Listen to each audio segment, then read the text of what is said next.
الحمد للہ رب العالمین والصلاة والسلام علی سید المرسلین اما بعد فاعوذ باللہ من الشیطان الرجیم بسم اللہ الرحمن الرحیم۔ رمضان المبارک کی مبارک گھڑیاں ہمارے ساتھ ہیں۔ سحری کے حوالے سے کچھ غلط فہمی پائی جاتی ہے۔ ایک تو یہ کہ سحری بیسیکلی کس چیز کا نام ہے اور سحری کا وقت کیا ہے۔ سحری جو ہے وہ افطار کے بعد آپ سحری کی نیت سے جو کھانا کھائیں گے، آپ چاہے 11 بجے کھا لیں، 12 بجے کھا لیں، جس وقت بھی آپ سحری کی نیت سے کچھ کھانا پینا کریں گے تو سحری کی سنت ادا ہو جائے گی۔ اب یہ الگ بات ہے کہ احادیث مبارکہ میں سحری میں تاخیر کو افضل قرار دیا گیا، تو تاخیر کی جائے تو بہت اچھی بات ہے، لیکن کم از کم یہ نہ ہو کہ تاخیر کی وجہ سے ہم سحری ہی چھوڑ دیں، یہ بہت بری بات ہو جائے گی۔ سنت ہی ہم سے ترک ہو گئی۔ ایک ایسا موقع، ایک ایسا مہینہ جس میں ہم نیکیاں کرنے کی کوشش کرتے ہیں، اپنے نیکیوں کو بڑھانے کی کوشش کرتے ہیں، ایسے موقع پر ایک آسان سی نیکی سحری ادا کرنا، آپ رات کے 11 بجے، 12 بجے، 12:30 بجے، 1 بجے، جس ٹائم آپ کو موقع ملتا ہے آپ ایک گلاس پانی کا سحری کی نیت سے پی لیں تاکہ سنت ادا ہو جائے۔ اب اگر موقع مل جاتا ہے، صبح کھل جاتی ہے وقت مناسب پر، تو دوبارہ سحری کر سکتے ہیں، کوئی حرج نہیں ہے سحری کرنے میں، جب تک کہ وقت روزے کا شروع نہیں ہو جاتا۔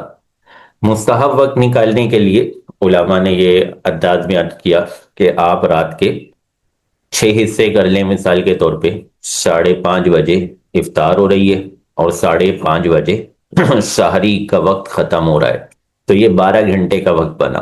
اس کے جب ہم 6 حصے کریں گے تو ہر حصہ 2 گھنٹے کا بنے گا۔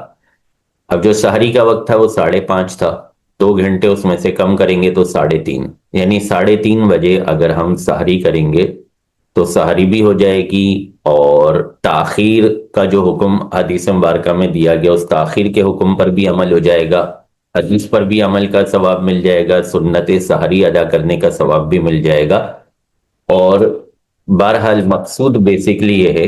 اچھا، پھر یہاں پہ دوسری چیز یہ ہے کہ سحری میں بالکل آخری منٹ، آخری لمحے تک لے جانا، ایسا کسی حدیث میں، کسی روایت میں نہیں بیان کیا گیا۔ تاخیر کیا حکم دیا گیا کہ تاخیر اچھی چیز ہے؟ تاخیر میں نے آپ کو بتا دیا کہ ہم 6 حصے بنائیں گے۔ مثال کے طور پہ 5:30 سے ہم نے 3:30 بجے بنا لیا، 3:30 سے لے کے ہم نے 3:30 بجے شروع کی سحری، اور 4 بجے تک یا 4:30 بجے تک اس کو ہم نے کھا پی کے ختم کر لیا۔ اب سحری، اب آپ روزے کی نیت کر لیں اور تہجد وغیرہ جو آپ پڑھنا چاہتے ہیں، قرآن پاک پڑھنا چاہتے ہیں، اس کا اہتمام کر لیں۔ اس حوالے سے حدیث مبارکہ میں جو ہماری رہنمائی کی گئی، بخاری شریف کی حدیث مبارکہ ہے، نبی کریم صلی اللہ تعالی علیہ وسلم نے ہماری کیا رہنمائی کی؟ سمیت انس بن مالک رضی اللہ تعالیٰ عنہ قال قال النبی صلی اللہ علیہ وسلم تسحروا فإن فی السحور برکۃ۔ رسول اللہ صلی اللہ علیہ وسلم ارشاد فرما رہے ہیں سحری کیا کرو۔ حکمیہ طور پہ یہاں پہ الفاظ ہیں سحری کیا کرو۔ سحری کو چھوڑ دینا، سحری کا چھوٹ جانا، یہ کوئی فخریہ بات نہیں ہے، کوئی بہت اچھی بات نہیں ہے، سحری کر لینی چاہیے۔ اور پھر اس کی فضیلت بتائی کہ سحری میں برکت ہے، سحری میں اللہ تبارک و تعالیٰ نے برکت رکھی ہے۔ آج ہم روزی کی برکت کے وظیفے ڈھونڈتے رہتے ہیں اور اس کے حوالے سے لوگوں سے پوچھتے رہتے ہیں، تو یہ نبی کریم صلی اللہ علیہ وسلم کا بتایا ہوا ایک بہترین وظیفہ ہے کہ سحری کریں، برکت مل جائے گی۔ تو سحری میں برکت رکھی گئی ہے، تو سحری کریں۔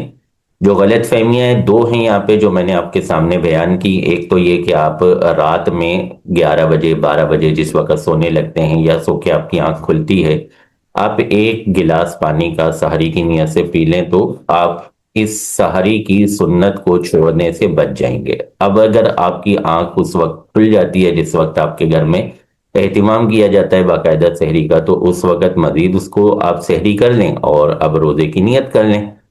اور جو مستحب وقت ہے اس کے نکالنے کا طریقہ بھی آپ کو بتا دیا کہ آپ پوری رات کے 6 حصے کریں، اور آخری چھٹا حصہ جو ہے وہ حدیث مبارکہ میں جو تاخیر سحر کا حکم دیا گیا ہے اس سے مراد وہ ہے۔ اس کا مطلب یہ نہیں ہے کہ آپ بالکل آخری لمحے اور آخری منٹ تک سحری کے معاملے کو لے جائیں۔ اللہ تبارک و تعالی ہمیں احادیث کریمہ پر عمل کرنے کی توفیق عطا فرمائے، آمین ثم آمین بجاہ نبی الامین صلی اللہ علیہ وسلم۔